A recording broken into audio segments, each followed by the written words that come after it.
Assalamualaikum warahmatullahi wabarakatuh. Kami dari kelompok 5 AKS 4B mata kuliah analisis laporan keuangan akan memaparkan materi dengan tema analisis sumber dan penggunaan modal kerja. Anggota kelompok kami yang pertama Khalifatul Khoiroh, kemudian Dara Fitrian dan Nanik Indriani. Definisi modal kerja. Modal kerja adalah modal yang digunakan untuk melakukan kegiatan operasi perusahaan. Ada 3 konsep atau definisi modal kerja. Yang pertama, konsep kuantitatif. Yang kedua, konsep kualitatif. Yang ketiga, konsep fungsional. Konsep atau definisi modal kerja. Yang pertama, konsep kuantitatif. Dalam konsep ini adalah bagaimana mencukupi kebutuhan dana untuk membiayai biaya operasi perusahaan jangka pendek. Dalam konsep ini menganggap bahwa modal kerja adalah jumlah aktiva lancar.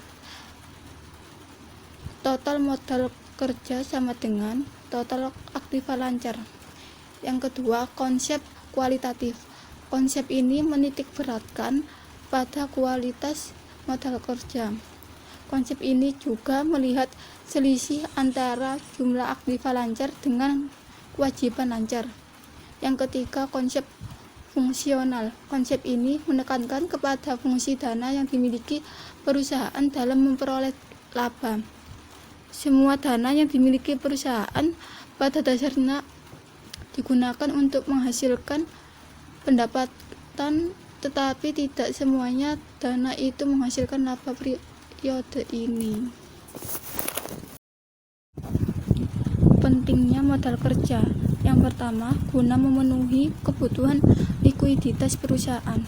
Yang kedua, memungkinkan perusahaan memberikan syarat kredit kelangganan. Yang ketiga, memungkinkan perusahaan mempunyai persediaan dalam jumlah yang cukup. Yang keempat, memungkinkan perusahaan dapat memenuhi kewajibannya tepat waktu. Dan yang terakhir adalah memungkinkan perusahaan untuk memperoleh tambahan dana dari para kreditor. Faktor-faktor yang dapat mempengaruhi modal kerja. Di situ dijelaskan ada 4 faktor yang dapat mempengaruhi modal kerja. Yang pertama, jenis perusahaan. Kebutuhan modal kerja tergantung pada jenis usaha yang dijalankan oleh suatu perusahaan. Yang kedua adalah syarat kredit atau syarat pembelian dan penjualan. Syarat kredit pembelian barang dagangan atau bahan baku akan mempengaruhi besar kecilnya modal kerja. Syarat kredit pembelian yang menguntungkan akan memperkecil kebutuhan uang kas yang harus ditanamkan dalam persediaan dan sebaliknya. Modal kerja juga dipengaruhi oleh syarat penjualan. Semakin lunak kredit atau jangka kredit lebih panjang yang diberikan kepada langganan, akan besar kebutuhan modal kerja yang harus ditanamkan dalam piutang. Faktor yang ketiga adalah waktu yang diperoleh untuk memproduksi barang yang dijual. Semakin lama waktu yang diperlukan untuk memproduksi barang, maka jumlah modal kerja yang diperlukan semakin besar. Faktor yang keempat adalah tingkat perputaran persediaan.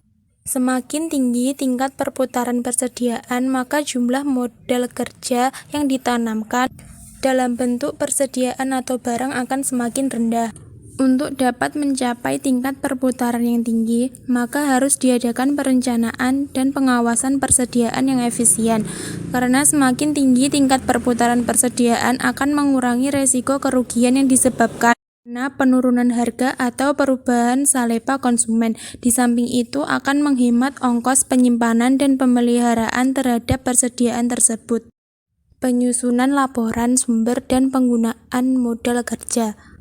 Berikut ini langkah-langkah penyusunan laporan sumber dan penggunaan modal kerja. Yang pertama, yaitu menyusun laporan perubahan neraca yang menggambarkan perubahan dari masing-masing elemen neraca antara 2 titik waktu yang dianalisa, baik bulanan atau tahunan. Yang kedua, mengelompokkan perubahan-perubahan ke dalam golongan yang mempunyai efek memperbesar atau memperkecil modal kerja.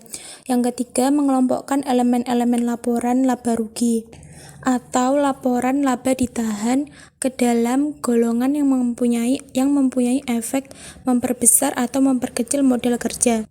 Dan yang terakhir yaitu menyusun laporan sumber dan penggunaan modal kerja. Laporan sumber dan penggunaan kas mempunyai definisi suatu laporan yang menggambarkan dari mana datangnya dan untuk apa kas itu digunakan.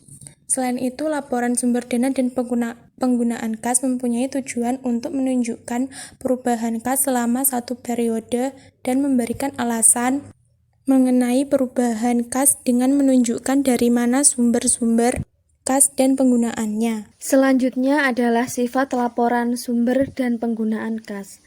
Laporan sumber dan penggunaan kas akan dapat digunakan sebagai dasar dalam menaksir kebutuhan kas di masa mendatang dan kemungkinan sumber-sumber yang ada, sehingga sifatnya dapat digunakan sebagai dasar perencanaan dan peramalan kebutuhan kas atau cash flow di masa yang akan datang. Yang terakhir adalah sumber dan penggunaan kas. Kas merupakan aktiva yang paling liquid atau merupakan salah satu unsur modal yang paling tinggi likuiditasnya. Berarti semakin besar jumlah kas yang dimiliki oleh suatu perusahaan akan semakin tinggi pula tingkat likuiditasnya. Akan tetapi, suatu perusahaan yang memiliki tingkat likuiditas yang tinggi karena adanya kas dalam jumlah yang besar, berarti tingkat perputaran kas tersebut rendah dan mencerminkan adanya over investment dalam kas, dan berarti pula perusahaan kurang efektif dalam mengelola kas. Jumlah kas yang relatif kecil akan diperoleh tingkat perputaran kas yang tinggi dan keuntungannya yang diperoleh akan lebih besar. Tetapi suatu perusahaan yang hanya mengejar keuntungan tanpa memperhatikan likuiditas, akhirnya perusahaan itu akan berada dalam keadaan liquid apabila sewaktu-waktu ada tagihan. Sumber penerimaan kas dalam satu perusahaan pada dasarnya dapat berasal dari yang pertama, hasil penjualan investasi jangka panjang, aktivitas tetap baik yang berwujud maupun yang tidak berwujud, atau adanya penurunan aktiva tidak lancar yang diimbangi dengan penambahan kas. Yang kedua, adanya penjualan atau emisi saham maupun adanya penambahan modal oleh pemilik perusahaan dalam bentuk kas. Yang ketiga adalah pengeluaran surat tanda bukti utang baik jangka pendek atau wesel maupun jangka panjang seperti obligasi, hipotek, dan jangka panjang lainnya, serta bertambahnya utang yang diimbangi dengan penerimaan kas.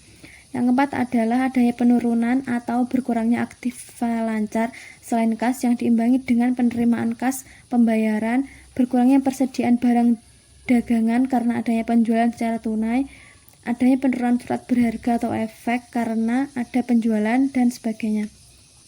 Yang kelima, adanya penerimaan kas karena sewa, bunga atau dividen dari investasinya, sumbangan ataupun hadiah, maupun adanya pengembalian kelebihan pembayaran pajak pada periode-periode sebelumnya. Yang terakhir, adanya keuntungan dari operasi perusahaan. Apabila perusahaan memperoleh keuntungan neto dari operasinya, berarti ada tambahan dana dari perusahaan yang bersangkutan. Adapun penggunaan atau pengeluaran kas dapat disebabkan oleh adanya transaksi-transaksi sebagai berikut. 1. Pembelian saham atau obligasi sebagai investasi jangka pendek maupun jangka panjang, serta pembelian aktiva tetap lainnya. 2. Penarikan kembali saham yang beredar maupun adanya pengembalian kas perusahaan oleh pemilik perusahaan. 3. Pelunasan pembayaran angsuran utang jangka pendek maupun utang jangka panjang. 4. Pembelian barang secara tunai, adanya pembayaran biaya operasi yang meliputi upah dan gaji, pembelian supplies kantor, pembayaran sewa, bunga, premi asuransi, advertensi, dan adanya persekot-persekot biaya maupun persekot pembelian. 5. Pengeluaran kas untuk pembayaran dividen atau bentuk pembagian laba lainnya secara tunai, pembayaran pajak, denda-denda, dan sebagainya. 6. Adanya kerugian dalam operasi perusahaan. Terjadinya kerugian dalam operasi perusahaan dalam mengakibatkan berkurangnya kas atau menimbulkan utang, yaitu bila diperlukan dana untuk menutup kerugian tersebut. Timbulnya utang sebenarnya merupakan sumber dana, tetapi dana ini digunakan untuk menutup kerugian tersebut. Sekian presentasi dari kelompok kami. Wassalamualaikum warahmatullahi wabarakatuh.